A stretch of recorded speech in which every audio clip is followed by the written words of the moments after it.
السلام علیکم دوستو، امید کرتا ہوں سب لوگ خیریت سے ہوں گے اور جہاں ہوں گے خوش ہوں گے۔ اللہ تعالیٰ آپ کو ہمیشہ ایسے ہی خوش رکھے، صحت والی لمبی عمر دے اور زندگی میں کبھی بھی کسی کا محتاج نہ کرے۔ جتنے لوگ پریشان ہیں اللہ تعالیٰ ان کی پریشانیاں دور فرمائے۔ جتنے لوگ اس دنیا سے رخصت ہو چکے ہیں اللہ تعالیٰ ان کے درجات بلند فرمائے اور ان کی بخشش فرمائے اور ہمارا بھی ایمان پر خاتمہ فرمائے، آمین۔ تو چلتے ہیں آج کی سٹوری کی طرف۔ آج کی سٹوری کو شروع کرنے سے پہلے آپ سب سے ایک چھوٹی سی گزارش ہے کہ اگر آپ ہمارے چینل کے اوپر نئے ہیں تو چینل کو سبسکرائب ضرور کر دیا کریں اور کمنٹ میں ہمیں ضرور بتایا کریں کہ آپ ہمیں کس شہر سے سن رہے ہیں۔ تو چلتے ہیں کہانی کا باقاعدہ آغاز کرتے ہیں۔ رات کا وقت تھا، آسمان پر کالے بادل چھائے ہوئے تھے اور ہلکی ہلکی بارش ہو رہی تھی۔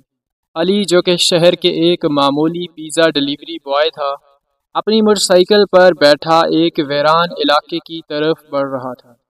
وہ آج کافی تھکا ہوا تھا، لیکن یہ اس کا آخری آرڈر تھا اور وہ جلدی سے کام ختم کر کے گھر جانا چاہتا تھا۔ گھر کا پتہ کچھ عجیب تھا، جیسے یہ کوئی جگہ نہ ہو بلکہ بھولا بسرا خواب ہو۔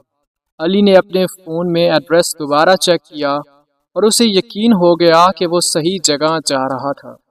کچھ ہی دیر میں وہ ایک پرانی ویران حویلی کے سامنے پہنچ گیا۔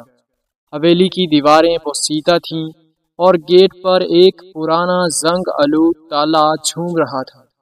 گیٹ پر کوئی نام یا نمبر نہیں تھا اور علی کو شک ہونے لگا کہ شاید وہ غلطی سے کسی پرانی عمارت تک آ گیا ہے۔ وہ گیٹ کے سامنے رکا اور دروازے پر دستک دی۔ 3 بار دستک دینے کے بعد بھی کوئی جواب نہیں آیا۔ وہ پلٹنے ہی والا تھا کہ اچانک دروازہ خود بخود چرچراہٹ کے ساتھ کھل گیا۔ علی نے چونک کر ارد گرد دیکھا، لیکن وہاں کوئی نظر نہیں آیا۔ حویلی کے اندر گہری خاموشی تھی اور ایک عجیب سی سرد ہوا چل رہی تھی جس نے علی کے جسم کو جھنجھوڑ دیا۔ علی نے تھوڑا ہچکچاتے ہوئے اندر قدم رکھا۔ وہ پیزا کا ڈبہ ہاتھ میں تھامے ہوئے تھا اور دل ہی دل میں دعا کر رہا تھا کہ جلد از جلد آرڈر مکمل ہو اور وہ واپس جائے۔ حویلی کا اندرونی حصہ خالی تھا، پرانی فرنیچر کے چند ٹکڑے بکھرے ہوئے تھے اور ایک بڑی سیڑھی اوپر کی طرف جا رہی تھی۔ اچانک اوپر کی منزل سے ایک گمبھیر آواز سنائی دی، پیزا اوپر لے آؤ۔ علی کے جسم میں ایک سرد لہر دوڑ گئی۔ وہ یہ سوچ رہا تھا کہ نیچے ہی پیزا رکھ دے اور واپس پلٹ جائے، لیکن آواز اتنی طاقتور اور پر اسرار تھی کہ وہ مجبوراً سیڑھیوں کی طرف بڑھنے لگا۔ ہر قدم پر سیڑھیوں کی چرچراہٹ اس کے خوف میں اضافہ کر رہی تھی۔ جب وہ اوپر پہنچا تو ایک بڑے سے کمرے کا دروازہ آہستہ آہستہ کھل گیا۔ کمرے کے اندر مدھم روشنی تھی اور ایک بوڑھا شخص سامنے بیٹھا ہوا تھا، لیکن اس کا چہرہ مکمل طور پر نظر نہیں آ رہا تھا کیونکہ وہ سائے میں چھپا ہوا تھا۔ اس کے سامنے ایک میز پر پرانی موم بتیاں جل رہی تھیں جن کی لوئیں لرز رہی تھیں۔ علی نے پیزا کا ڈبہ اس کے سامنے رکھتے ہوئے کہا، سر آپ کا پیزا آ گیا ہے۔ بوڑھے شخص نے دھیرے سے سر اٹھایا، لیکن اس کا چہرہ بددستور سائے میں رہا۔ یہاں رہو، تمہیں جلدی نہیں ہے، اس نے عجیب سی سرگوشی کی۔ علی کا دل زور زور سے دھڑکنے لگا۔ وہ واپس پلٹنا چاہتا تھا، لیکن اس کی ٹانگیں جیسے زمین میں دھنس گئیں۔ اچانک ایک بھاری دروازے کے بند ہونے کی آواز آئی۔ علی نے مڑ کر دیکھا، لیکن اب وہ دروازہ نہیں تھا جہاں سے وہ آیا تھا۔ کمرے کی لائٹیں بجھ گئیں اور اندھیرے میں صرف بوڑھے شخص کی آواز گونجنے لگی، تمہیں بھی اب ہمارے ساتھ رہنا ہوگا، کوئی یہاں سے زندہ واپس نہیں جاتا۔ علی نے خوف زدہ ہو کر چیخنے کی کوشش کی، لیکن اس کی آواز جیسے گلے میں دب گئی۔ اچانک کمرے میں عجیب و غریب سائے حرکت کرنے لگے۔ وہ سائے انسانی نہیں تھے، بلکہ لمبے، پتلے اور خوفناک تھے۔ علی کو لگا کہ وہ سایہ اس کے ارد گرد چکر لگا رہا ہے۔ اس کا دل زور زور سے دھڑک رہا تھا اور وہ بے بسی سے مدد مانگنے کی کوشش کر رہا تھا۔ اچانک ایک سایہ علی کے قریب آیا اور اس کا ہاتھ پکڑ لیا۔ علی نے محسوس کیا کہ اس کا جسم جم گیا ہے، وہ حرکت نہیں کر پا رہا تھا۔ سایہ دھیرے دھیرے اس کے قریب آیا اور اس کی آنکھوں میں جھانکنے لگا۔ پھر اچانک کمرے کی دیواروں پر خون کے دھبے نظر آنے لگے، جیسے کسی نے کئی لوگوں کا خون وہاں بہایا ہو۔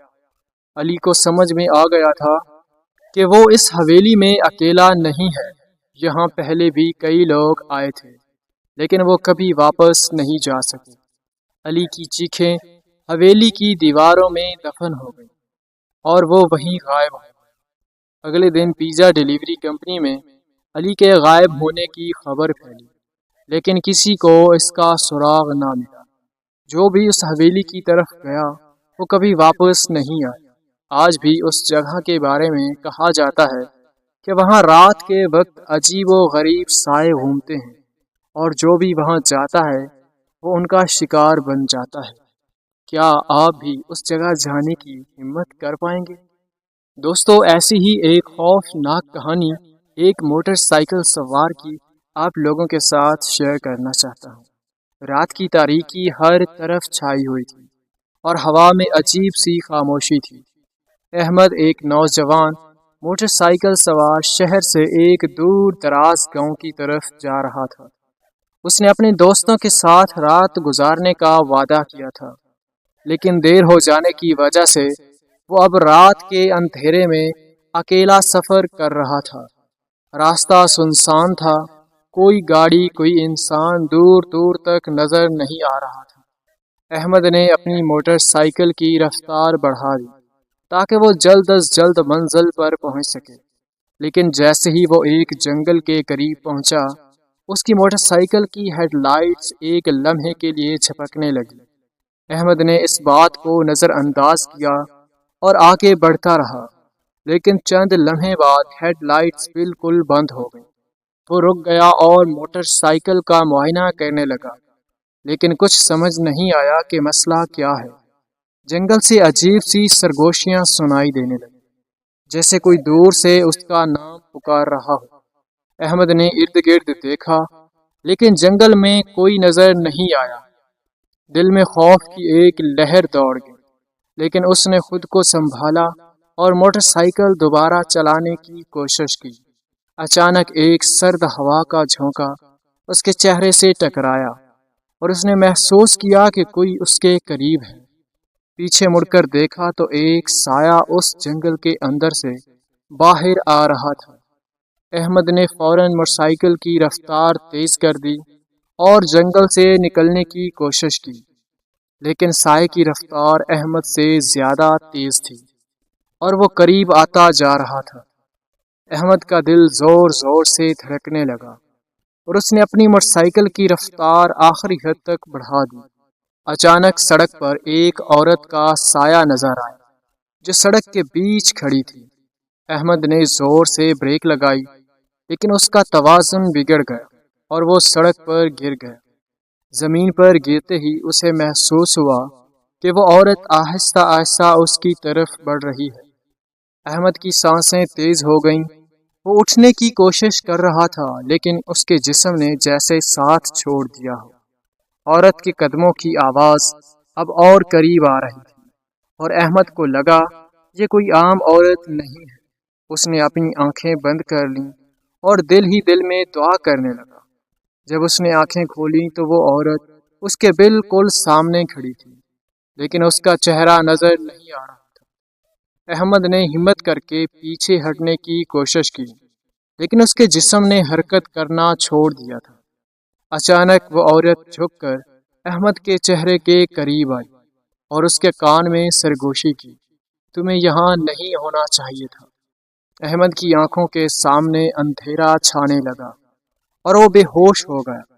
جب اسے ہوش آیا تو وہ ایک عجیب و غریب کمرے میں تھا جس کی دیواریں پرانی اور بوسیدہ تھیں۔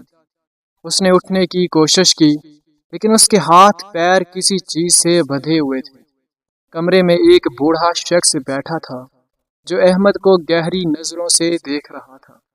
تم یہاں کیسے آئے ہو؟ بوڑھے نے گہری آواز میں پوچھا۔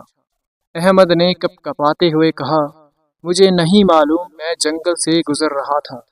اور بوڑھے شخص نے اس کی بات کاٹتے ہوئے، یہ جگہ ان لوگوں کے لیے نہیں ہے جو زندہ رہنا چاہتے ہیں۔